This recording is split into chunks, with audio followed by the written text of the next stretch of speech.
Okay, so I'll continue with where I left off. What I want you, so the last talk was a lot about understanding fan picture and cone picture and the relation between these. Let's simplify the situation a little bit by forgetting for a while the fan picture and exclusively work in the cone picture. Mark might have some use in using the fan picture again in explaining the relationship to tropical geometry and curve counting.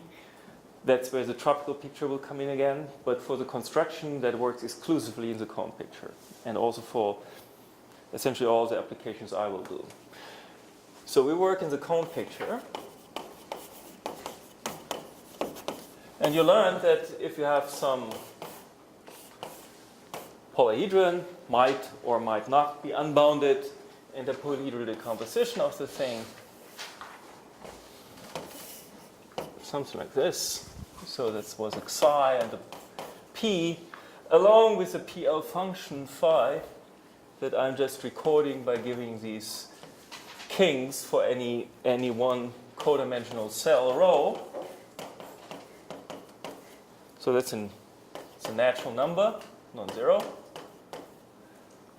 So if we have this tuple, we got this toric degeneration. Peak psi phi to A1.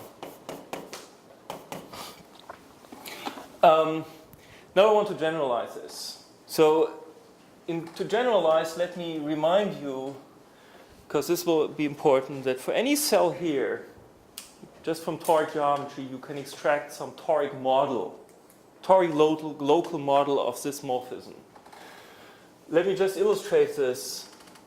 So for any, let's say, tau in P, we have a toric model. Have an affine toric model for this morphism pi.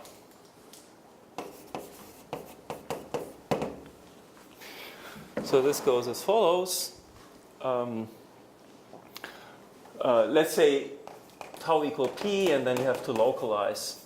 Tau is a vertex, and then you localize. So you take this vertex here. Here it was a bit simple, just a cross. And then you have all these you have the overgraph. You have the overgraph of this function phi. So phi at V is a map to R. And then you can take the overgraph of this gamma phi V, so convex hull of the thing inside, let's say this is in MR, so this is in MR cross R. And that was, yeah, maybe we call it, I don't know. Let me write this as, well, let's take the intersection. Let me write PV, or more generally P tau, as the integral points of this convex hull, of this overgraph.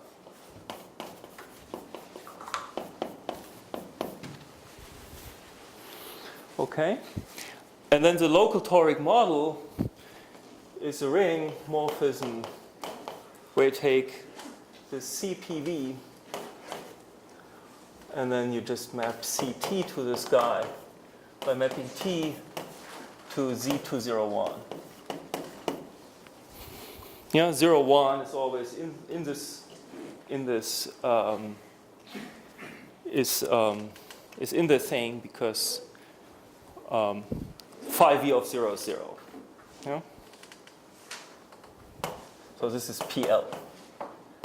So not piecewise affine, but I really want this to be piecewise linear. Okay, so this is the toric model. Yeah? So for example, if you have this thing with all slopes 1, well, all kinks 1, well, what is this? If you write down this monoid PV, so in this case, PV would be generated by by the vectors. Well, here's an integral vector. Let's say the function phi v is 0 here, and 1 here. Yeah?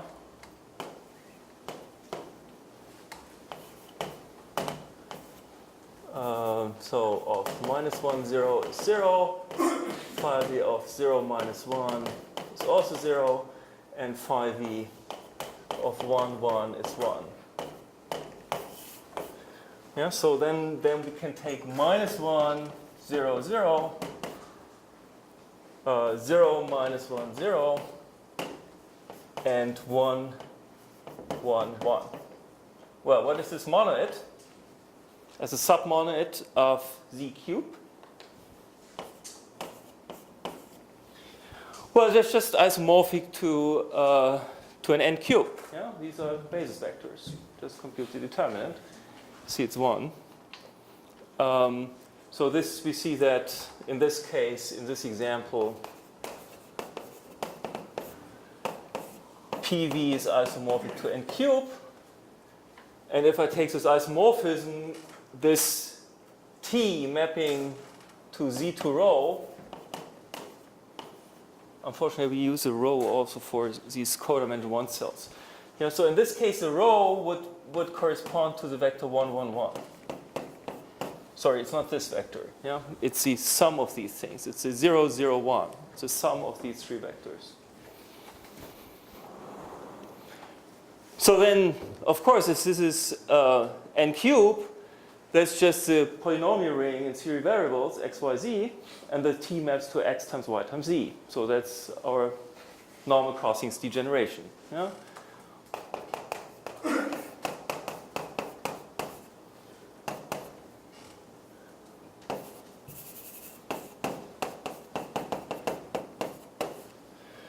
And then the T is x times y times z. So here, the P psi phi to A1 is normal crossings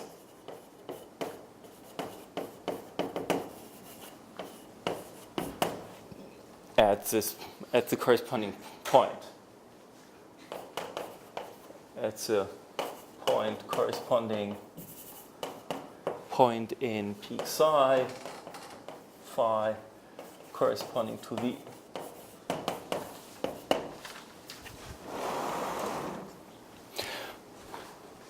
So I'm repeating this to motivate the modification of this picture. So in the plain toric picture, everything is embedded in a vector space, or rather an affine space that I denoted MR. And then we have the cells that give it irreducible components by the usual projective toric variety construction. And then each cell gives you some models. So now we change. Now replace B equals psi P phi by, well, we call it polarized. Polarized, that comes from the fan picture where the function phi corresponded to polarization. My polarization in the cone picture is a phi now, which corresponds to the degeneration data. Yeah, so by polarized polyhedral affine manifold. In some of other papers, we also call it a tropical manifold.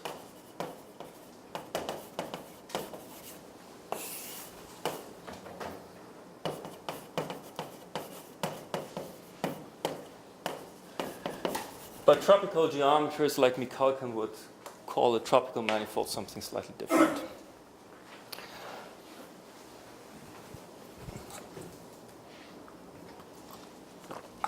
So you saw that in defining the rings at a vertex, it's important to know, well, first, what's a polyhedral affine manifold? It should consist of integral polyhedra.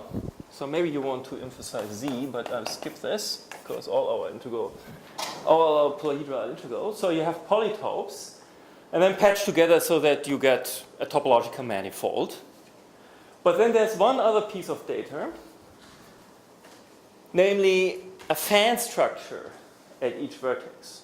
So each vertex should be endowed with the additional data of an identification of a fan and an identification of the adjacent wedges of these polyhedra with the cones in the fan. So it's harder to tell than to write. So what is this? I.e. a topological manifold B is union sigma Z polytopes, or polyhedra maybe, convex, but each live in different spaces. You know, it's just an abstract. So Z polyhedra, it just comes with some integral affine structure. Yeah, so I don't specify the embedding into one fixed space. Abstract polyhedra, i.e. mods affine transformations. So plus a fan structure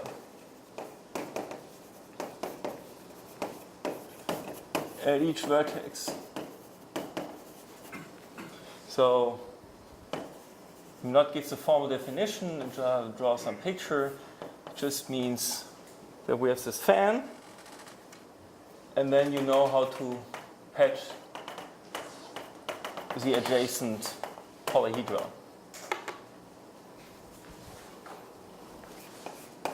Sigma V.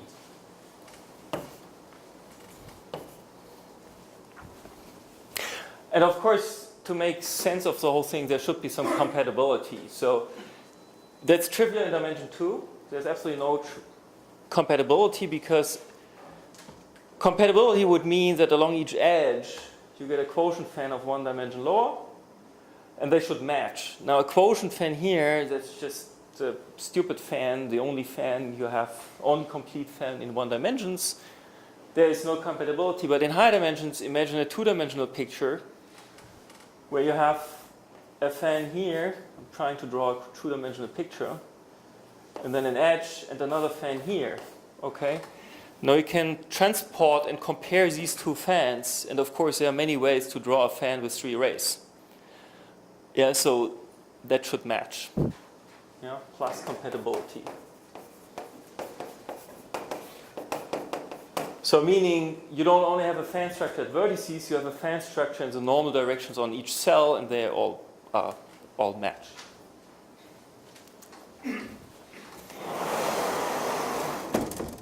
So maybe, let's see. Should I first tell you what the use of this is, or should I first give you an intuition of what these things look like? Maybe I first tell you why we are doing this.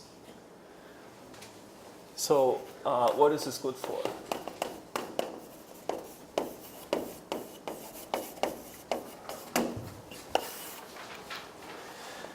There's the following example.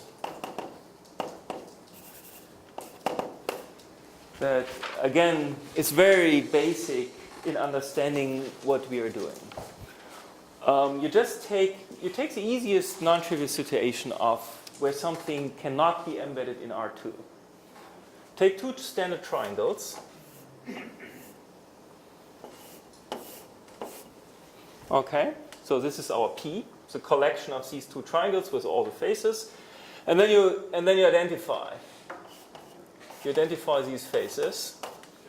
Yeah. I'm sorry, I was just said T right XYZ. It's because squash. Oh, you're still here. You should stop me before I go on. Yes. Yeah. Yes. And it's just that I have 3 vector and I get 0, 0, 1. Yes. And that is what I wrote 0, comma 1. So it's a 0, 0 bracket, comma 1. Okay, so that. Yeah. Bunch of 0 and then 1. Yes. It sits in MR cross R. Yes. Yes. Yes. Actually, why was row sent to 1, 1, 1? I mean, why row 1, 1, 1? Well, okay, so this goes to E1, this goes to E2, this goes to E3, yeah? Yeah. So this is just And what I mean by 1, 1, 1 is E1 plus E2 plus E3.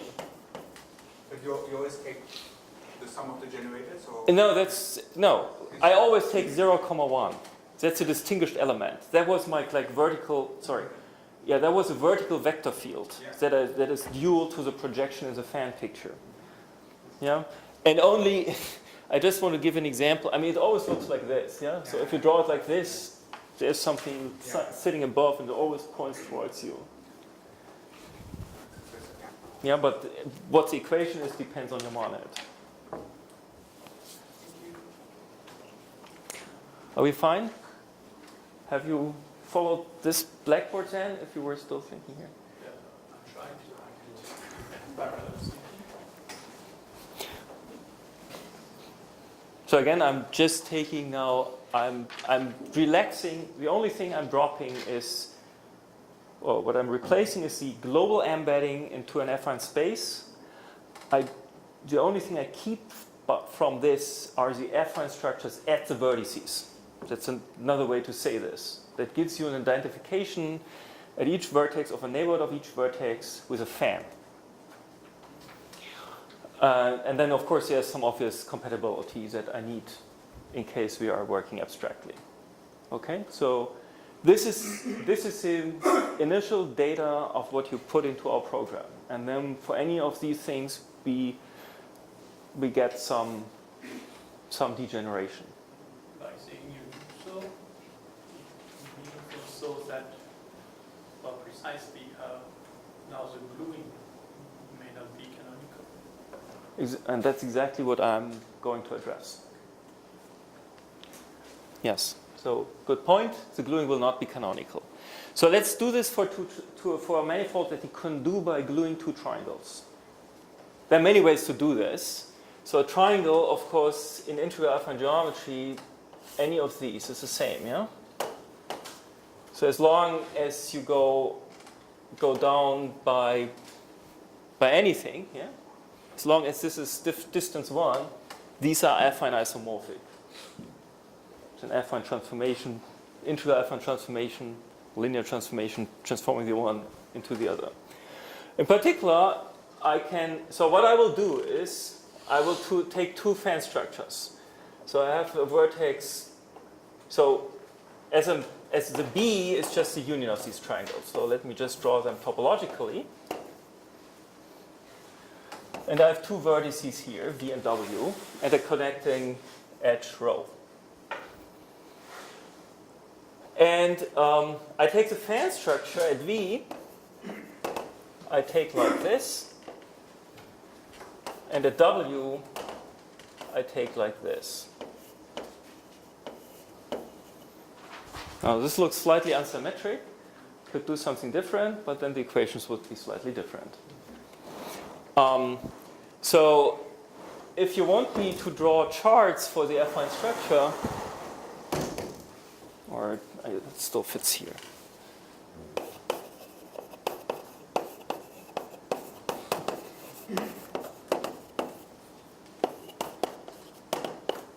Yeah, so what I see is that for such a polyhedral affine manifold, why do I call it affine manifold? It will have an integral affine structure in the sense of transition functions in integral affine functions that is defined in the interior of the maximal cells and in neighborhoods of the vertices. But there might be trouble somewhere else. Okay.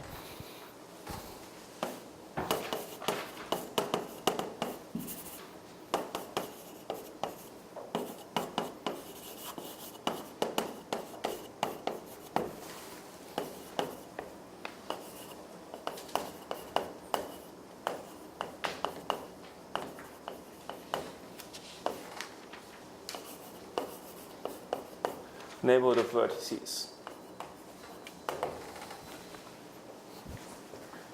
So I like to draw this in two ways.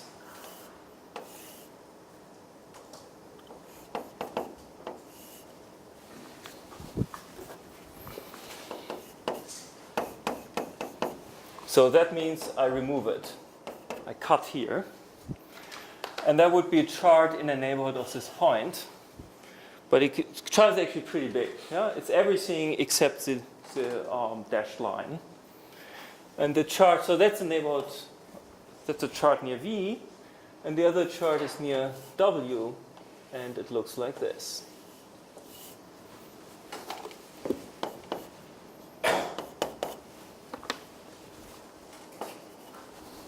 Okay?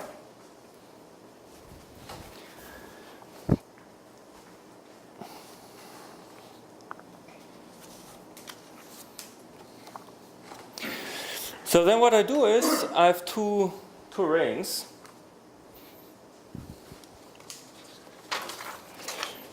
Let me get this right here. So the local data, local algebraic ring data. So the ring down here, so I'm just describing the situation in a neighborhood of this thing, yeah? Corresponding to a neighborhood of the thing. A long row. So from chart 1, or let's say call it chart A maybe, not to get confused with my cone and fan pictures before. So for chart A, I need coordinates. Let's call this, let's see, that was the, right, this is X and Y. And then here we have a W.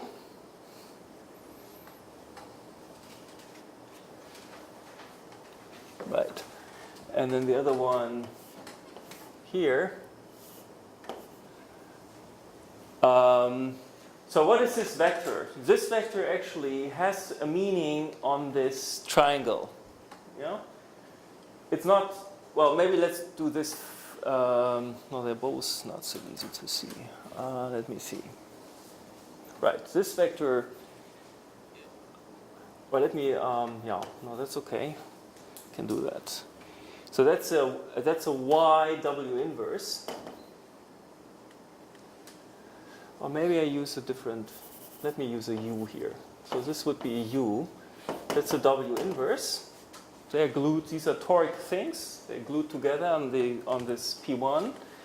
That's a y, a u, and that would be an xw. Let's see, that's an, sorry, no, that's an xu inverse. Should be a u inverse, let's see. Am I doing this right? It's an x, doing it slightly different from my notes. So I have to do the computation. It's confusing. It should also be an xu.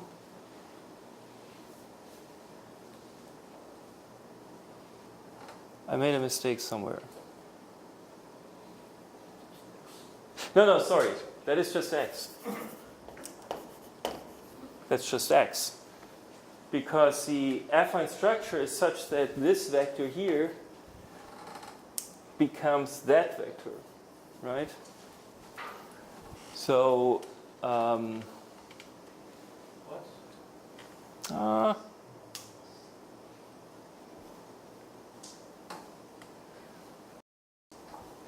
Let's check.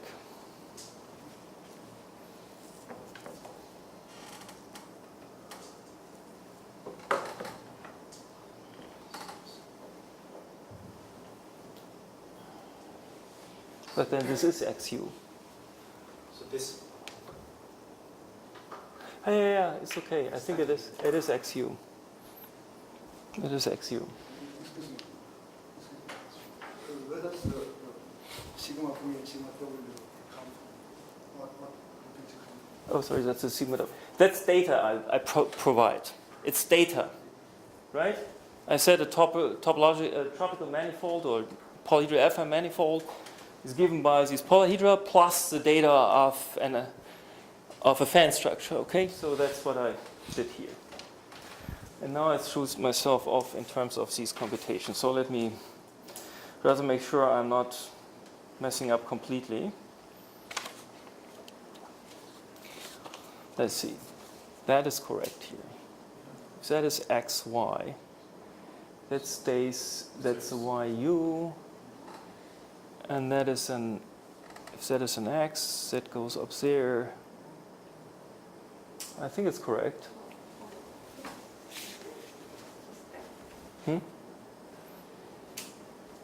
No, the x would be this thing, right? The x would go in this direction. So I need an xu to go to the right. Yeah? Just looks a little odd.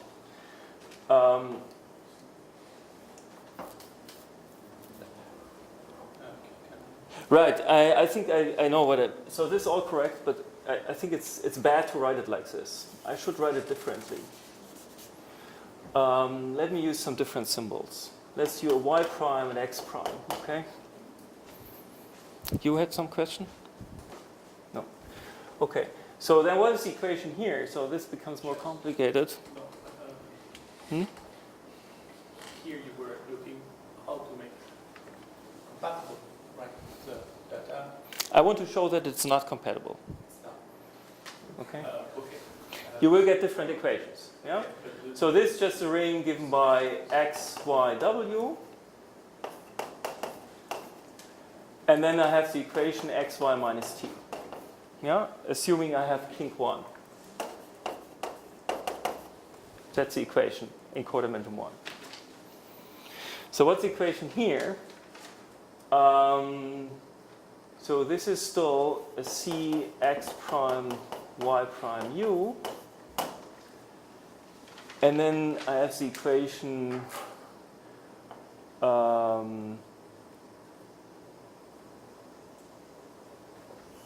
x prime y prime is u times t.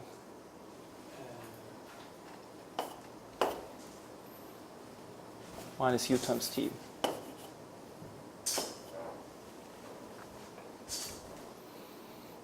Yeah?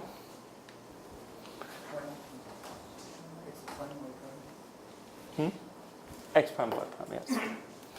So these, obviously, as we expected, are the different pictures, and it won't work. Yeah, so it's not. Of course, it's expected. I mean, to have these toric models glue is essentially equivalent to saying that your topological, your polyhedral affine manifold embeds into NR, or has some global affine structure. So this just reflects the fact that there's no way to extend the affine structure all the way across the edge. You have to remove some points somewhere. So it's really an affine structure away from a singular point that is in the interior. There's a variable t. This is always a z201. The t secretly is a z201. Yeah? You always have to imagine, I'm bad in drawing three-dimensional pictures, sorry. Yeah, so it has kink 1 here. So it's really, I mean, do we want to do this again? I mean, the y prime is really the z2, if we embed it. It's a -1, -1, 0. Then the u is z2, 0, -1, 0. And the x prime is z2, 0, 1, 0, 1. There's no t in any of your polynomials. Oh. Yeah. That's right. So, yeah, I could, yeah. So either maybe I should write a t here, and then we are fine. Making explicit CT algebra structure. Yeah, thanks. That's okay.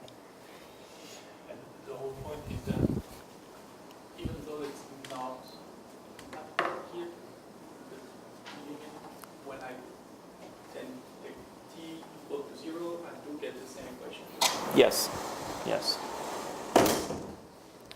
So the starting point of our construction was the observation that nevertheless in toric degeneration situations like the Dwork quartic, you can look at thickenings of the central fiber. So working modulo t to k plus 1,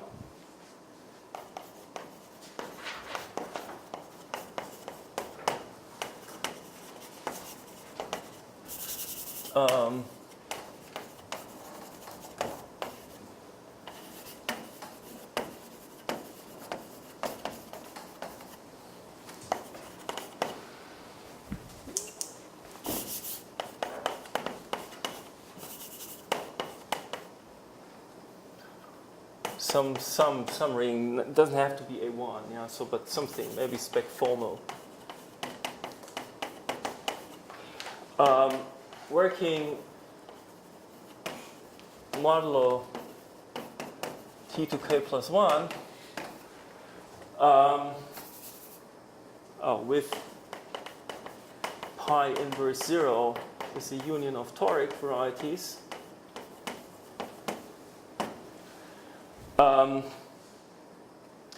We can decompose xk is this reduction of x modulo T to K plus 1 into standard pieces. Standard pieces, which are thickenings, or the K thickenings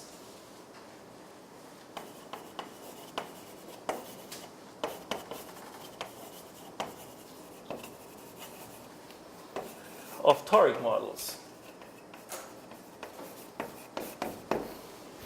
So rather than working over CT, I now take the reduction modulo T to K plus 1. So this gives kind of this thickened thing. And then there's a device in commutative algebra that's called primary decomposition, which is the non-reduced analog of a decomposition into irreducible components. And what we actually did is, let's say for the dwarf pencil or for something slightly easier, just run Macaulay or Singular, some commutative algebra computer program, and do the primary decomposition. And then you check, you get really standard models. So you wonder how is this possible? And it is possible to get non-toric degenerations from toric pieces if you glue these toric pieces in non-toric ways. And let me illustrate this for just one example, but now let me do this for so obtain, construct non-toric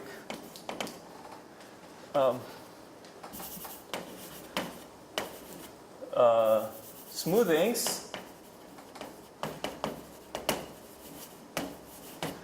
of union toric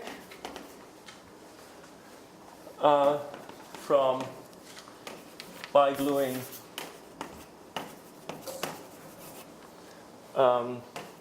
standard toric thickenings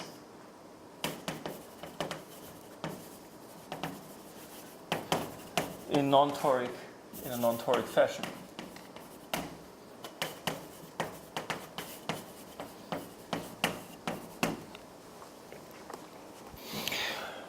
And the way this non-toric fashion is done is recorded is done by these Wolf structures. So some information that's carried in codimension 1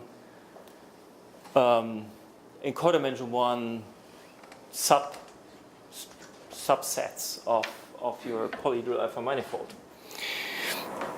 So what are these standard toric models? Standard toric models. So this is again just toric geometry. Yeah, so that's why I recalled the way you get these toric models at the beginning of this thing. So how do we do this? So whenever you have a cell omega, omega and P, you get an open set, open subset in X0. So X0 is now my my central fiber, yeah? It's the union of toric varieties that I wrote P sigma.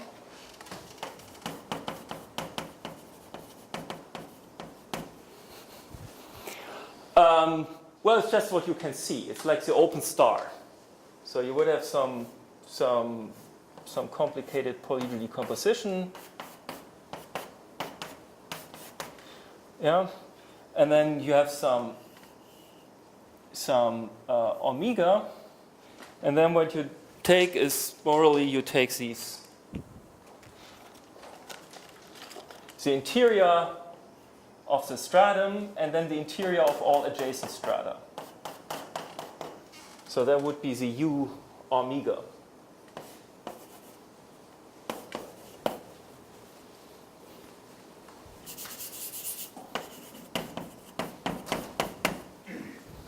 Okay. And the second thing is there's another way. Whenever you have a tau, you get a closed stratum. Closed toric stratum.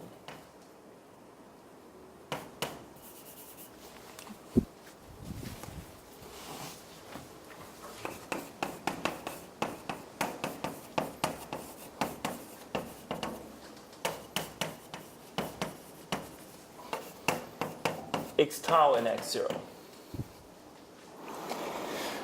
So the rings will be thickenings of the intersection of U omega with x. So that you have to, for any pair, you get a subset. So when is U omega intersected x tau not empty? Well, this is the case if and only if omega is contained in tau.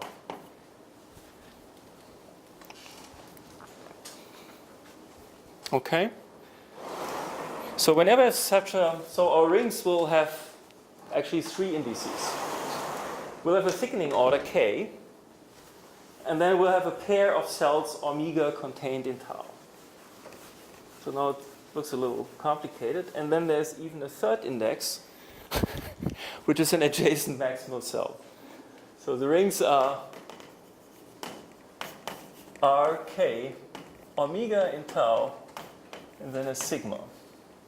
And the sigma is a maximal cell containing tau, and then also omega.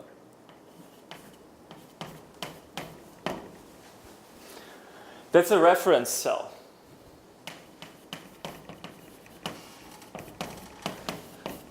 That has to do with the fact that we have to build our standard models from some big chart. Yeah? So you have to specify. I mean, to get rid of this monodromy, this Fi monodromy, you cannot just work on this cell. You have to say on which side you are working on. And that's what the sigma is good for. Okay, so this is just defined as C of P omega sigma. Well, that's essentially the P I wrote down before. Where was it? I had a PV.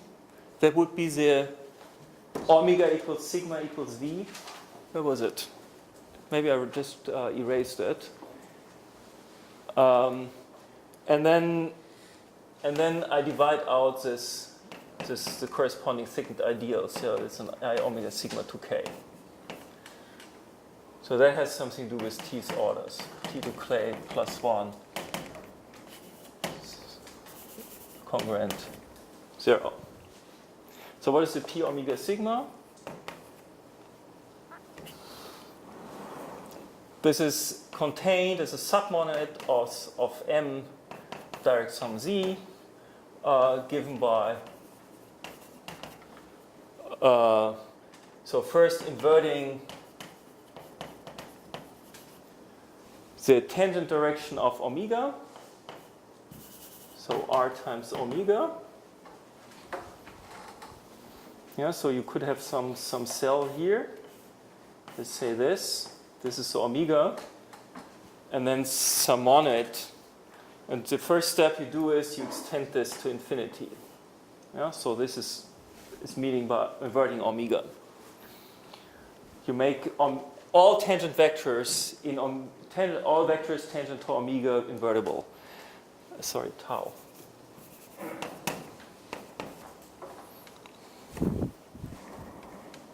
Oh, sorry, no, this is omega sigma. This is correct.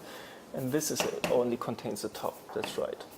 And then I'm thickening and then thicken in the I omega tau to k, k's order thickening of the tau stratum.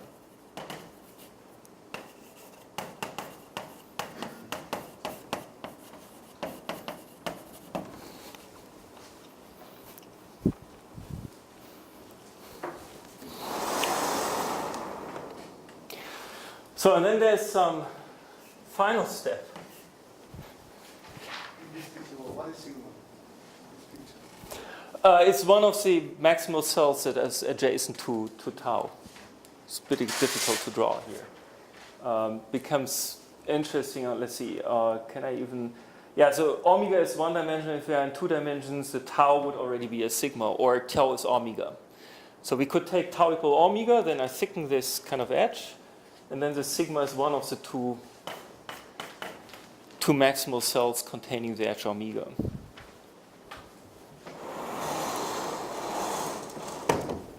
So maybe the details of this are not so important.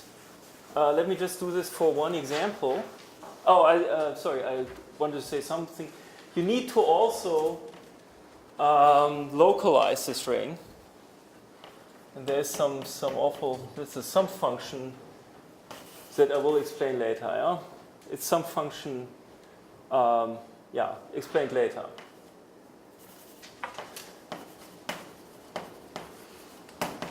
And maybe not explained fully, but you will see that you have to localize a certain function that along a certain hypersurface. Okay, so let's do this example of this kind of the easiest singularity we have, that's called the focus singularity. This kind of thing. And then let's take the omega to be the rho. Right, so I want to see what's the model here. So what are the rings we can glue? So there are various morphisms between these rings that have to do with restricting to smaller open subsets or embedding one stratum into the next stratum. And now let's see what we are getting. So the picture is as follows. So we have, maybe I should draw this bigger.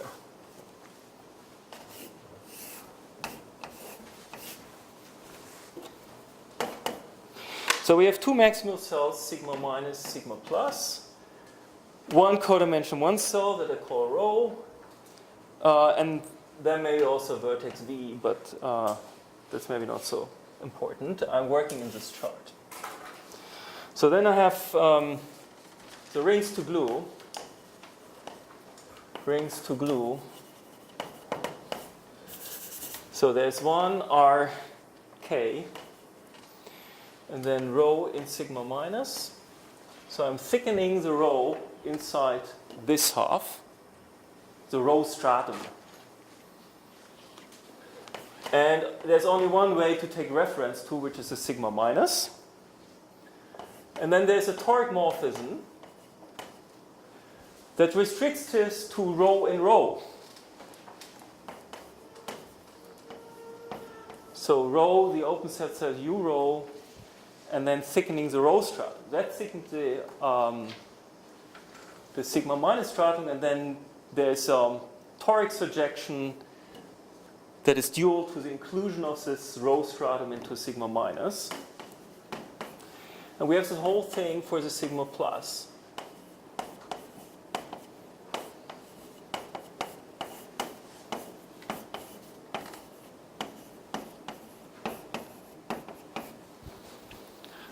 Okay?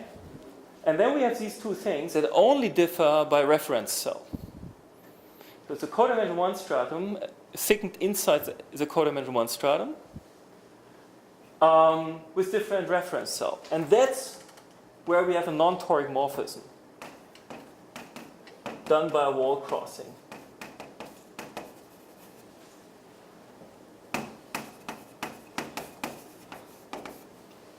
Which has to do with this function f. Do I call this? I don't call it here, but it's called maybe f rho.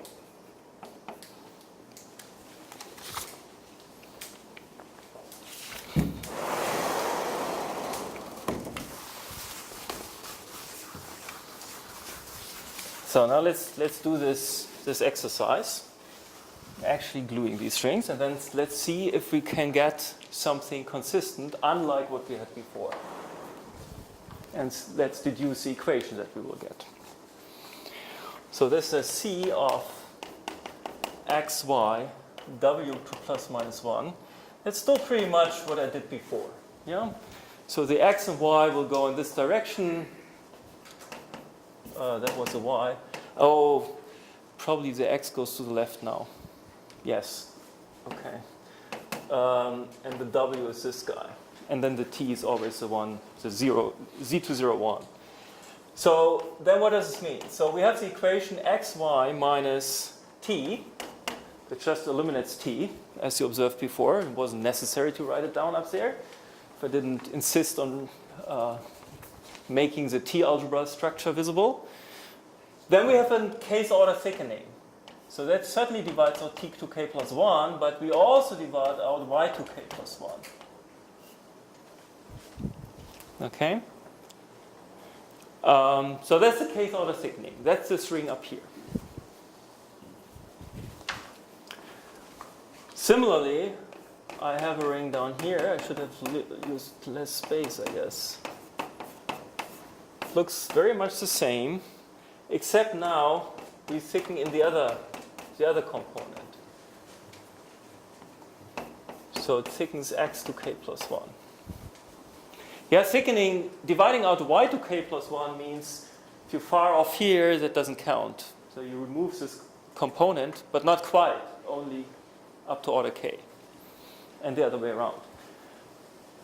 And then the surjection, that's cx, y, w to plus minus 1 t. I localize at f.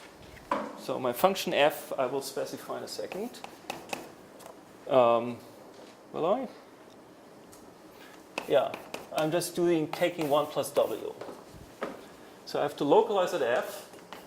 And then I mod out xy minus t. And then x to k plus 1 and y to k plus 1. And if xy is t, then also x to k plus 1, y to k plus 1 become t to k plus 1, so this is superfluous. And you have the same surjection, the same closed subspace on this side. Yeah, so this now becomes completely symmetric. So xy minus t, x to k plus 1, y to k plus 1. So what is this thing here? The wall crossing is a morphism that maps x to f times x and y to f inverse times y.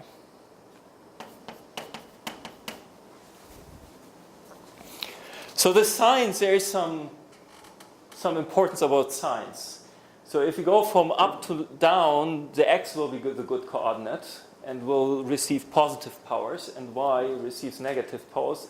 If you go the other way around, they swap. Okay, so this is a diagram of rings. And saying we want to glue the schemes, that's a fibered sum in the category of schemes. Is f is determined or you choose? The f is a choice. Yes, the f is a choice.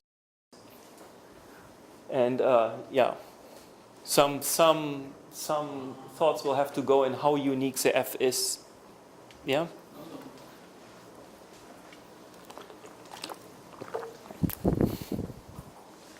So the gluing of the schemes corresponds to a fibered product of rings. Fibered sums of schemes corresponds to a fibered product of rings. So you just have to take the fibered diagram of this. So you take the fiber product of this composition with that thing. Yeah? So that's an isomorphism. Oh, and here you see why you have to invert f. Yeah? That wasn't possible if we hadn't done that before. But then it becomes an isomorphism. So the gluing means I take RK, looks a bit unwieldy, but morally it's not so difficult. RK rho of sigma plus, and then an RK rho in sigma plus of sigma plus. Okay? And that's now a C of capital X, capital Y, capital W, and T. Mod the equation x, y, oops, I'm so bad with space today. With xy minus f times t.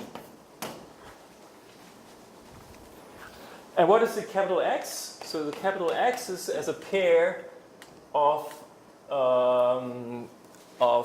elements of these rings that map to the same thing here. That's just given by x comma fx. So y is the fy comma y, and the w is just a ww. Oh, w plus minus 1, I guess.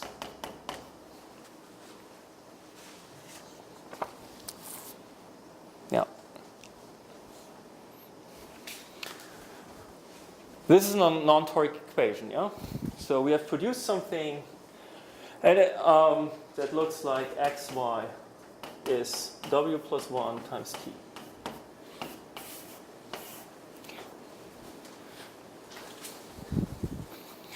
So this is probably the easiest case of our program.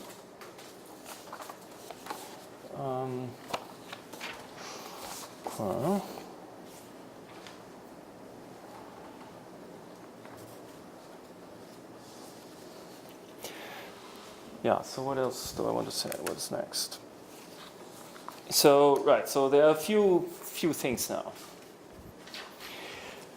Now, in the end of the paper, where we gave the algorithm how to produce these toric degenerations,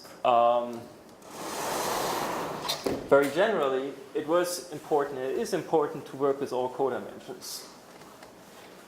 But if you trust the procedure and only, well, at least it was important to go, let's see, to codimension 2. Okay, we never do anything beyond codimension 2. Well, we have some codimension 3 arguments. Let's say codimension 3. But anything, I mean, there are many, if you have like 100 dimensions or so, right, there would be many, many rings, but don't worry too much. Codimension 3 is enough for all purposes. And actually, once you trust the procedure and know there is something that will produce something consistent, and actually just producing the thing and working with it, only codimension 0 and 1 are relevant. And that simplifies the whole computation quite a bit and the models you have to look at. So maybe you want to, this thing is only kind of a motivation that tells you how non-toric gluing can solve some problems and make it possible to work with non-toric toric degenerations. Yeah?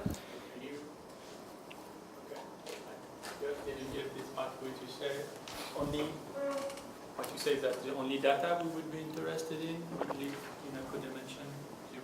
At least 2. I mean, at most 2. Codimension less or equal to.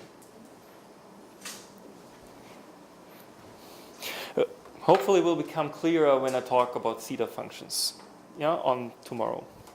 Okay? So for the moment, So there were precisely examples where we had codimension 1 stuff showing that. yeah, at most, codimension 1, codimension 2, and then stops. Okay. Yeah. So the upshot is,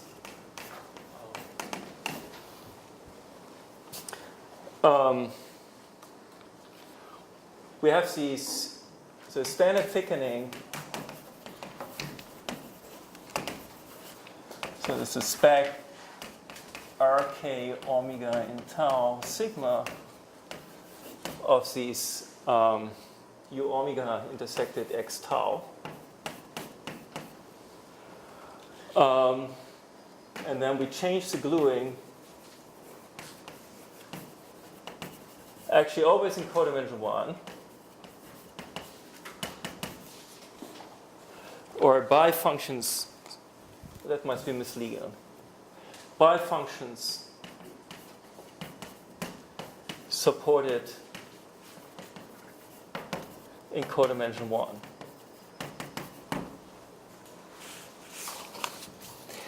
Yeah, so in the general form of wall crossing,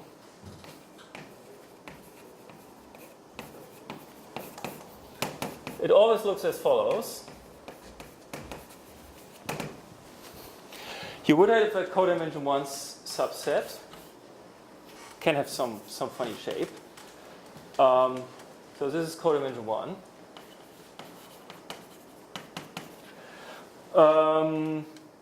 In B, affine, Z affine, actually will be contained in some maximal cell, yeah?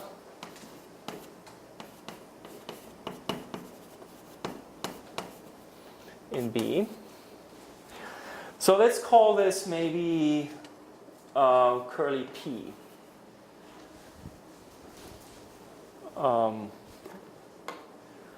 Gothic P. And that's our walls. That's a wall.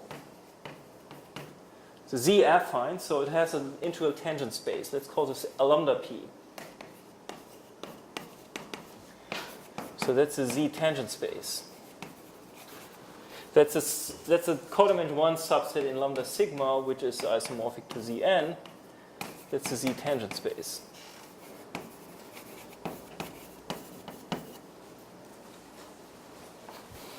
And then the wall crossing takes the following form.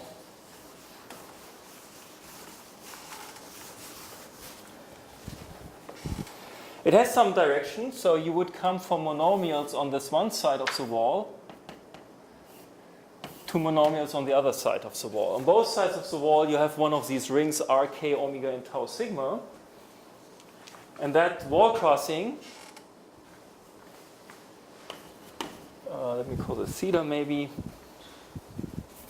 Yeah. So the theta has the form, it maps Z to M maybe. So M is a tangent vector. To a power of F, which is given by M comma N, or N. And the N specifies, so that's in the dual space. And the tangent space of P is the N per. And N is primitive. So this measures how parallel the Z monomial is to the wall. Yeah, so if so what does this do? This says that if you have a monomial whose exponent is parallel to the wall, you don't do anything. It just goes through.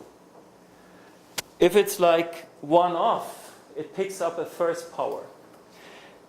Actually, there's a sign error here. Yeah, it depends on which signs you take for n. With the right sign, yeah? So n is less than 0 on the side you come from.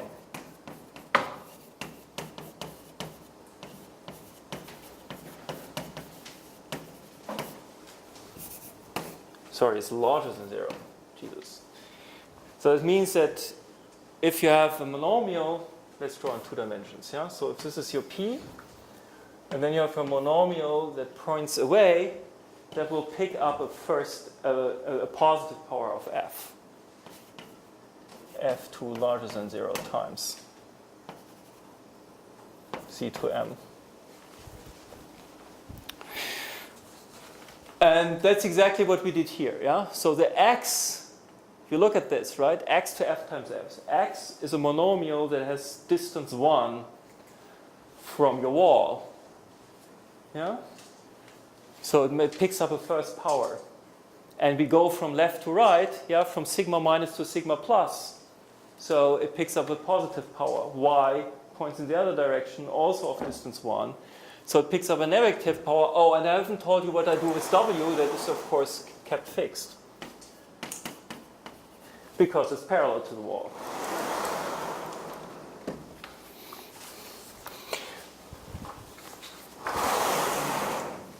So then the whole thing will be glued from two rings. So now you glue X away from codimension at least 2 strata from two types of models.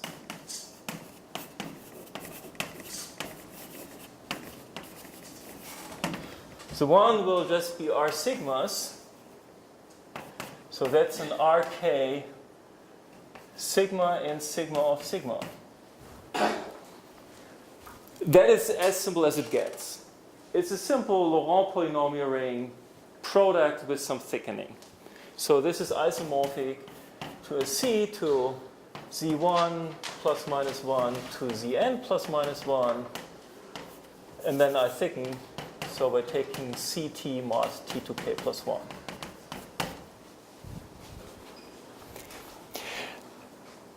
And it's even canonically isomorphic if you are happy with working with monoid rings. So that's a lambda sigma, and then you have a T mod T to K plus 1.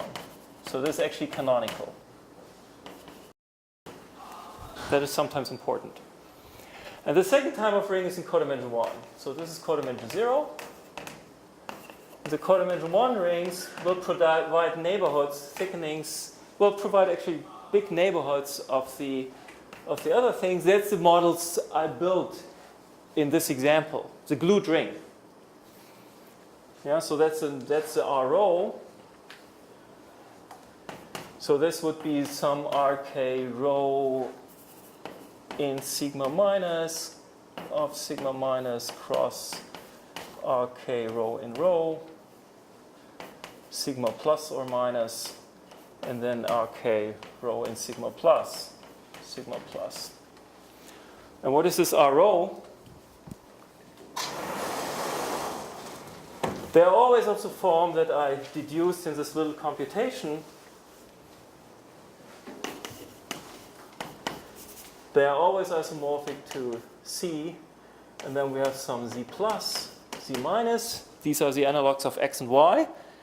They are opposite tangent vectors on B, integral tangent vectors.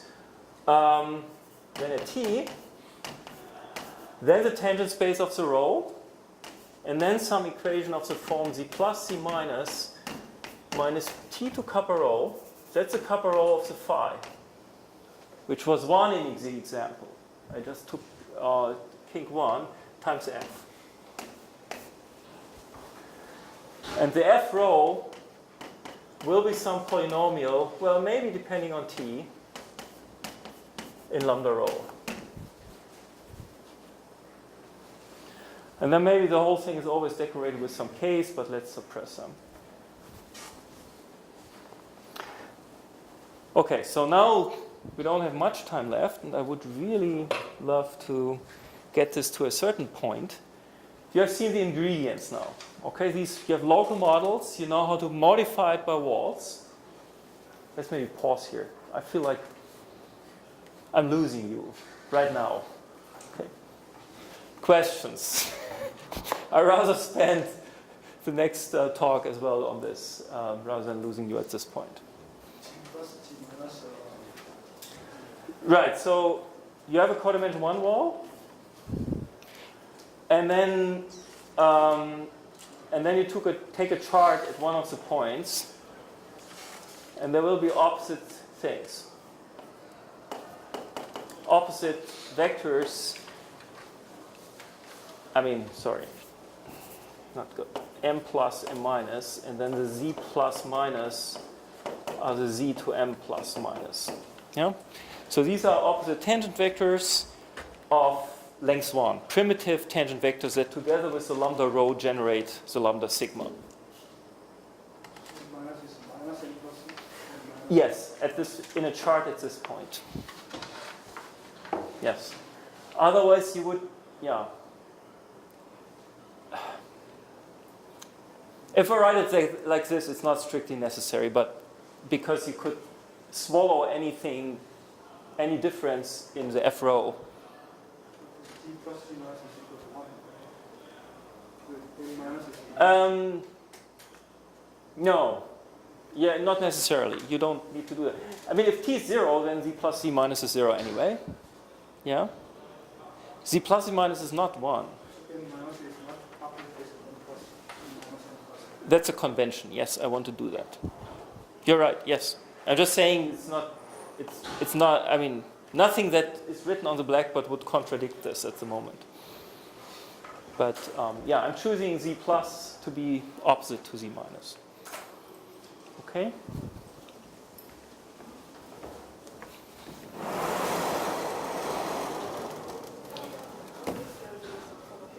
Sorry, say it again? In codimension 2, if there's a product thing like this, no, because you have more rings. It's more complicated. It's always, let's see, this is a co-limit of rings. Yeah, if our product is a co-limit, so there's always a co-limit of rings. Yeah. So you can say some pair when you glue. Say it again. When you glue together schemes, you sometimes take some pair because you don't have arbitrary equivalents of schemes. Right. But yeah, exactly. But yeah, there will be some consistency in codimension 1 already. That's true. In codimension 2. So only right here. There's.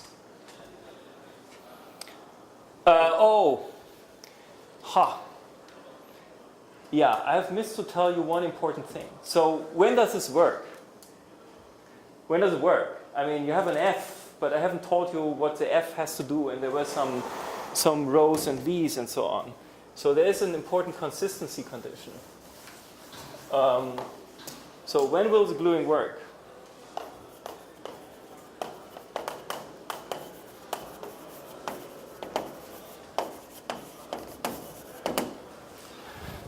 So secretly, this row takes a reference, now confusingly not to a maximal cell, but to a vertex.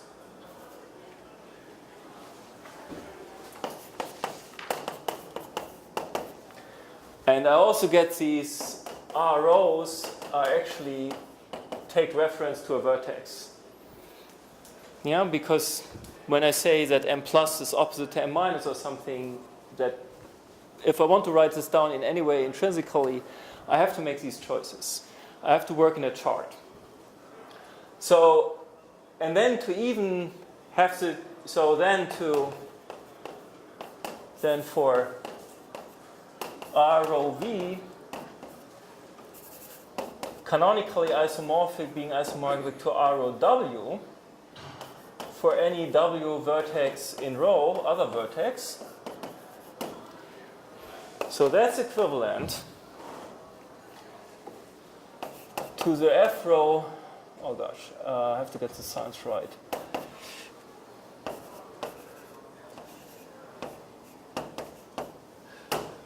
Up to sign. So what are these 6? So row now, let's draw a 2-dimensional picture. Yeah. So let's say row a 3-dimensional picture. So let's say row is 2-dimensional.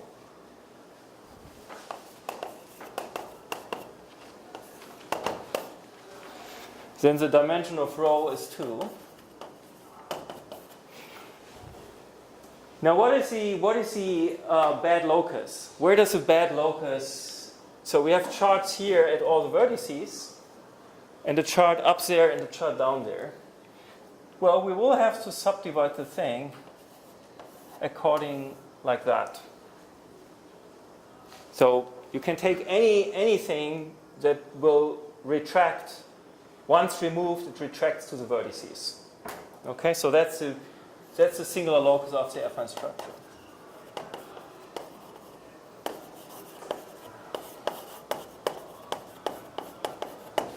Okay, so then we have 2 vertices, V and W. And for each such vertex, or at any point of this kind of complement of the singular locus of the affine structure, we have we have a Laurent polynomial that depends on t. That's the f rho v. So it's parametrized by these vertices. But now when you do a monodromy from v into the maximal cell lying above the blackboard, down to w, and then back below the blackboard, or behind the blackboard, you'll get a monodromy, an affine monodromy. And the affine monodromy is of the form that it fixes the tangent space of this row, and it does something to a normal vector. So any vector that generates the lambda sigma, or the tangent space, along with the lambda rho, will be transformed to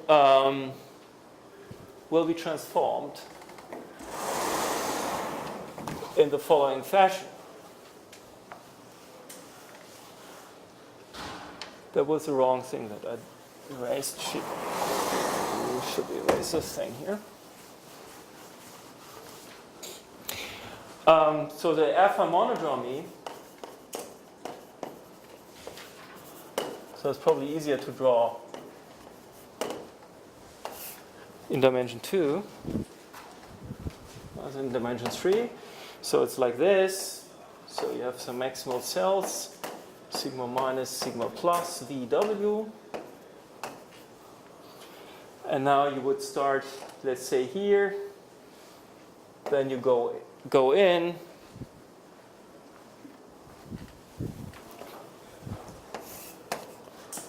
go around, across, okay? And then this monodromy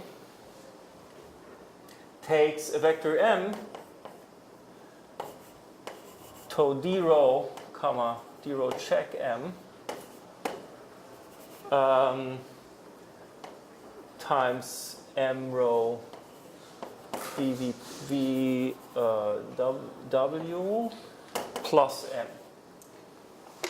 Now let me explain this. So the d rho perp, that's my vector n I had before for these codimension 1 balls. So this being 0 defines this tangent space of this row.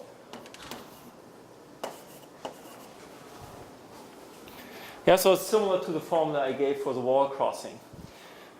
So if a tangent vector is parallel to the wall, to this codimension 1 thing, it doesn't do anything. It's invariant under monodromy. But then if you take a vector, let's say this one, the minus 1, 0 vector, it will be transformed to the vector plus another vector that is tangent to lambda rho, and that's this guy.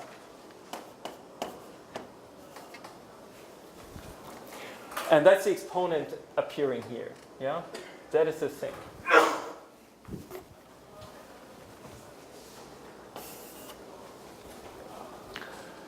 So given one f rho, together with the affine data, you get a whole bunch of the other things. So one will determine everything, but of course you get certain restrictions if you want this function to be defined at each of these 0 cells, and it already gets highly non-trivial. So in the example you had before, this is just saying that one of the vertical vectors just becomes, like diagonal. X or, what I mean is when you do exactly what you described. you mean one of the vertical ones becomes like the X when you go around. Yeah. Becomes, like you mean the 2-dimensional example I had, Yeah. right? This thing. Yeah. So right. So if I take this vector, it will be still like this. And then in the chart up here, that's what I try to argue, right? It would be actually this vector. Yeah? And then you go around, it comes across like this vector. So the 1, 0 vector becomes 1, 1. And the m rho VV prime would be just 0, 1. VW is 0, 1. Yeah, so this is vector 1, 0. You turn it around, you get 1, 1.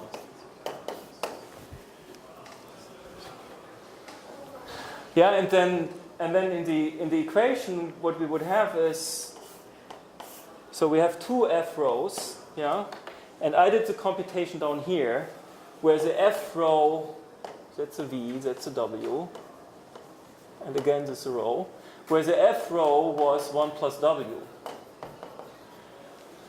And now you do the computation and plug this in, then the F row W will be 1 plus W inverse. Or the 1 plus U as I said before. Maybe the 1 is the one coming from here. Yeah? W inverse plus 1, maybe like this. So you multiply by W inverse. This is what this formula is saying.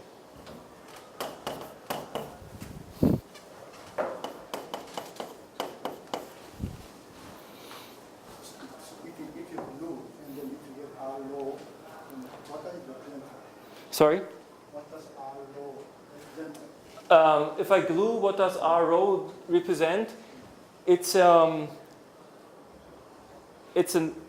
honest neighborhood, a Zariski open neighborhood of the codimension 1 stratum R row, X row. So right here you have this. Well, it's essentially it's a thickening of this U. I said it right. It's the no, I didn't say it. It's a thickening of the U row, actually. Yeah, so we have this open neighborhood of the interior of the stratum. That's the U row, and I thicken that thing. And of course, if you take the unions of the spec R row and the spec R sigma, I get neighborhoods of the vertices of the maximal cell, of the interiors of the maximal cells. And neighborhoods of these codimension 1 strata, so that covers all but codimension 2.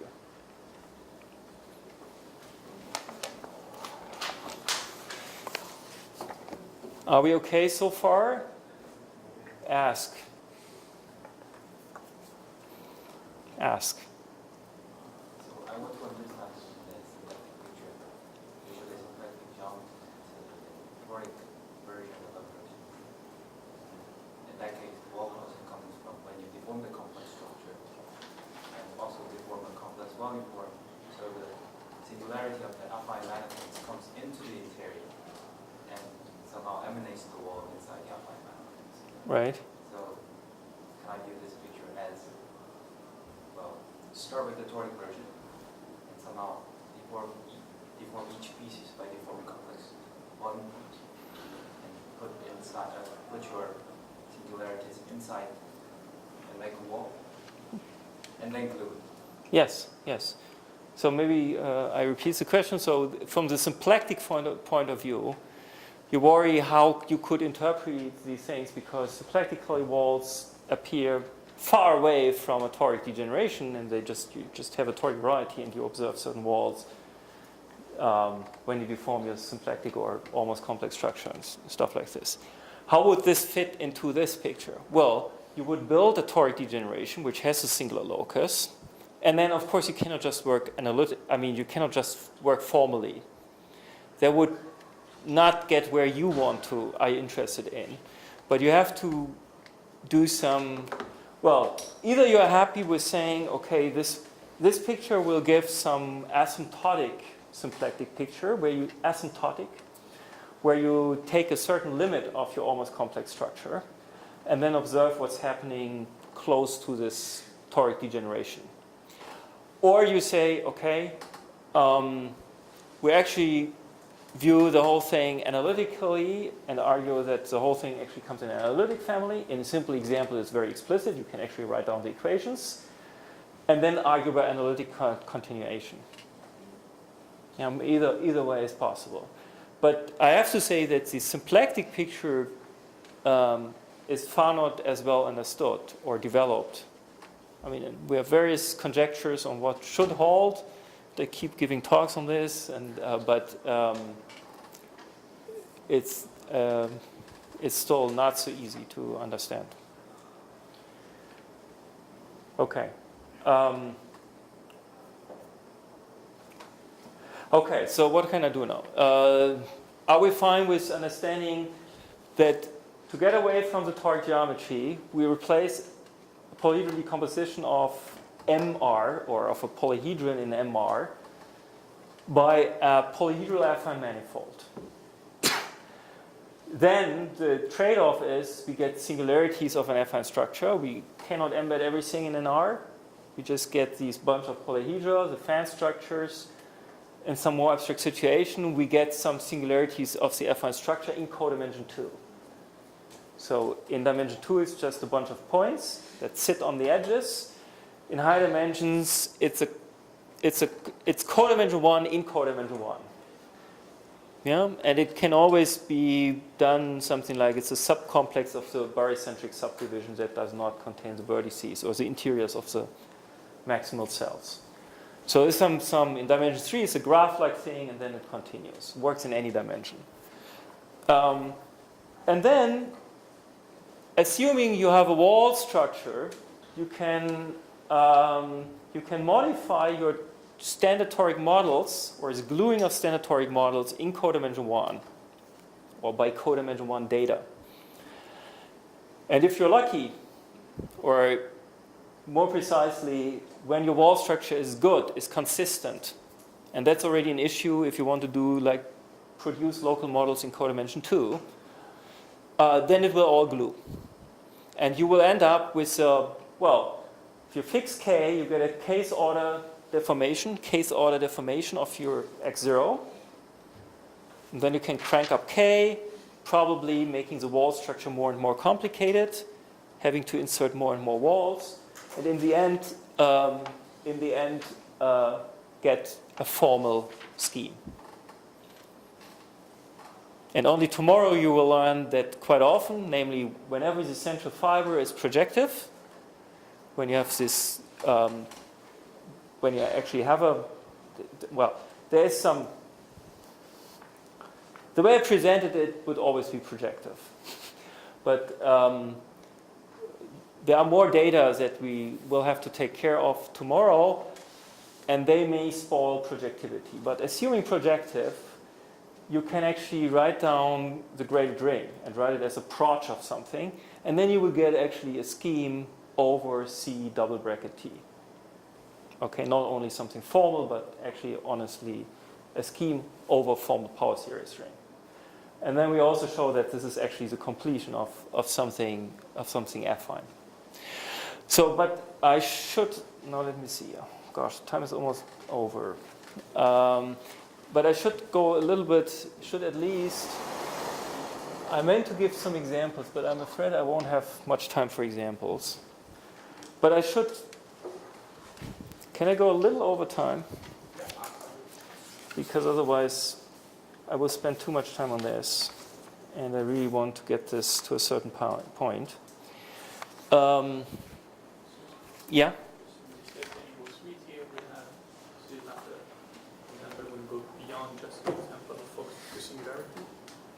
Say it again. Here it's higher dimensional.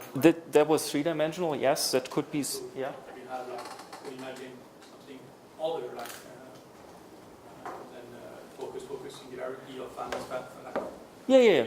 These would be like, the line would be family, focus. That's right, that's a one-parameter family of focus similarities, and here it becomes more complicated.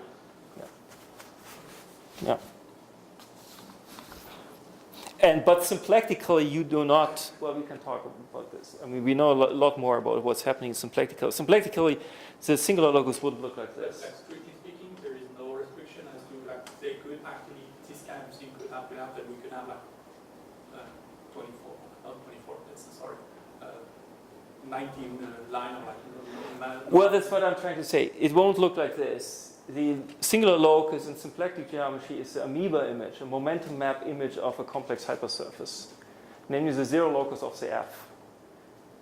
Yeah, so F is defines a hypersurface on this codimension 1 stratum that is given by rho, and it has a momentum map to this polyhedron, and the image of this hypersurface defines the singular locus of the integrable system. Yeah. So that's it's typically a thickening of this thing. So it's some kind of amoeba kind of thing. So it's a bit misleading, this picture. It's more tropical than. I want to motivate what's going on with this. I had some more nice examples, but if you're interested in getting some examples, I suggest you look into a paper I'll start with, Invitation to Toric Degenerations. And there's some worked examples. So from 2008 or something, I believe.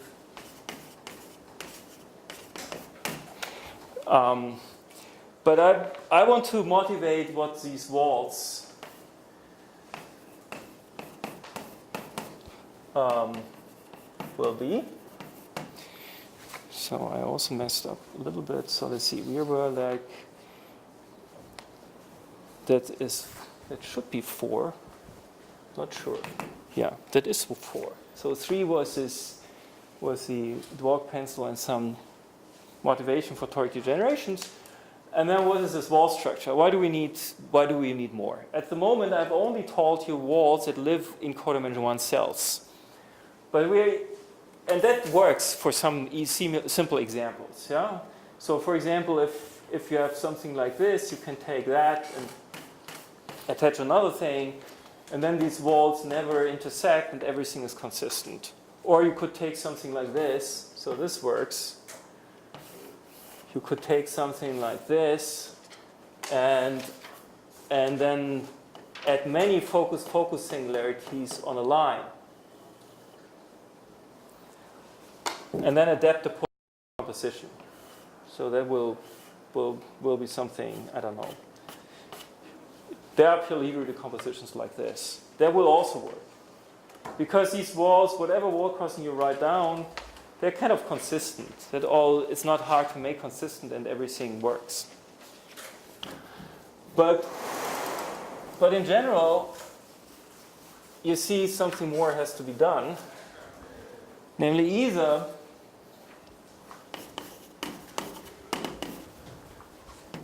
let's look at the following situation. So let's say we have this situation and there's a wall coming from this vertex. So it continues here somewhere, yeah?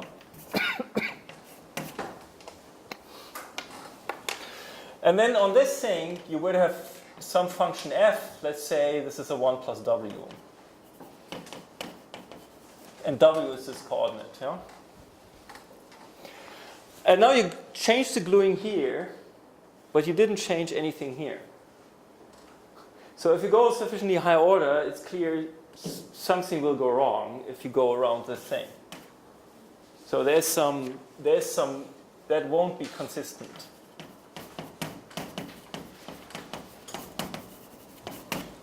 In codimension 2. To fix this, we insert a wall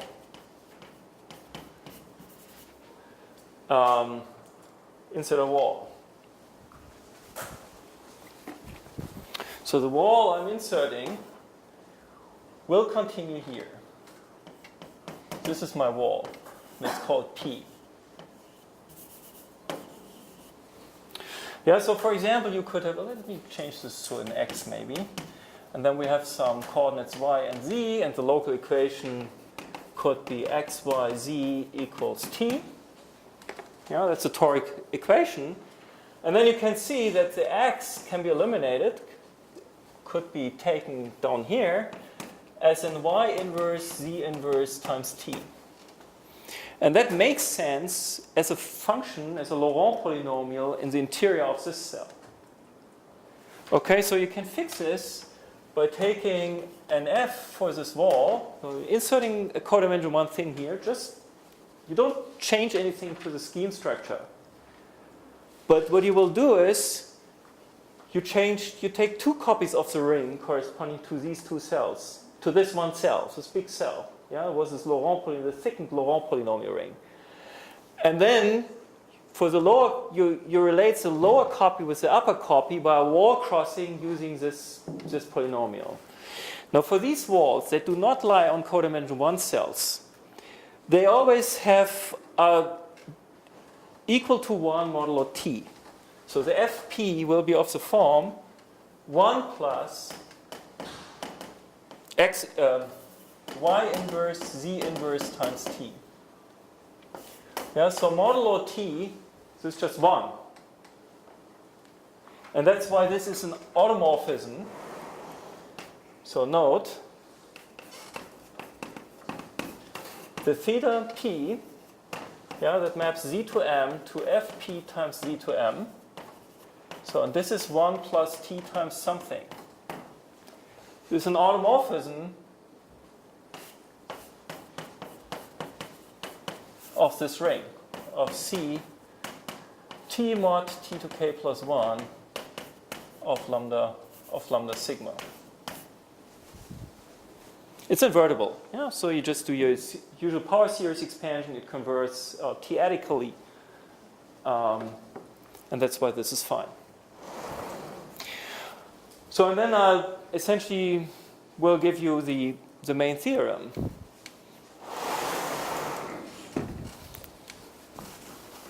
That tells you that under rather mild conditions on your starting data. So you would have a polyhedral FM manifold, and then choices f rho v's with this compatibility, this kind of star formula. So the main theorem, that's in the Annals paper of 2000, was written in 2007 and published, 2012 or what.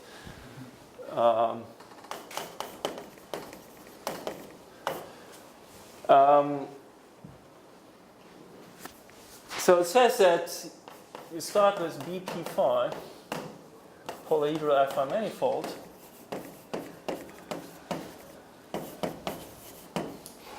Then data f rho v, fulfilling star. I missed to say I was not quite sure about the sign here. Yeah, so I have to concentrate.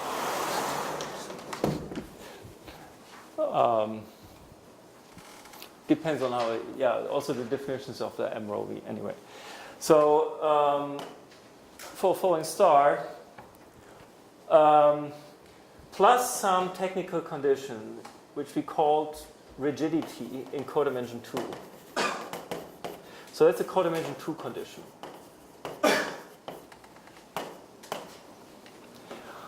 So in dimension 2, it's actually always fulfilled. In dimension in n equal 2 is empty, and it has some. Too technical to write down at the moment. Then there exists essentially unique wall structure. Oh, sorry, this is to order 0, yeah? Order 0. So I said the f rho v, where is it? I wrote it somewhere, probably gone. So the f rho v are in this Laurent polynomial ring of lambda rho and then a t dependence. So my starting data here is just the order 0 thing. Yeah? So the f rho v's will have the k. So these really lie in C of lambda rho. So and then there exists a unique wall structure that depends on, so they have some p's and then maybe these f rho comma vk's for all k, and compatible for k to infinity. That is consistent.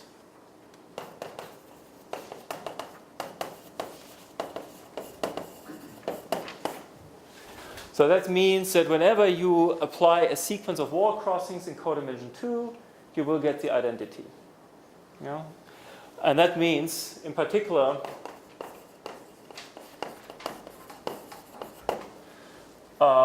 we obtain this x to, or maybe I use a different x because this is now a formal scheme, so spec formal C double bracket T. It's a formal scheme.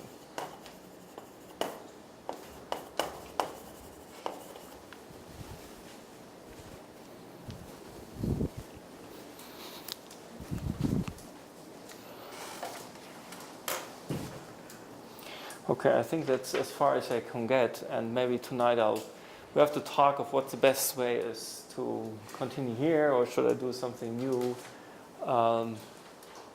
Maybe you also give me some feedback in the break of what you feel should be best. If you want to understand this on a deeper level, want to see some examples where this has worked, some worked out examples like in the invitation paper,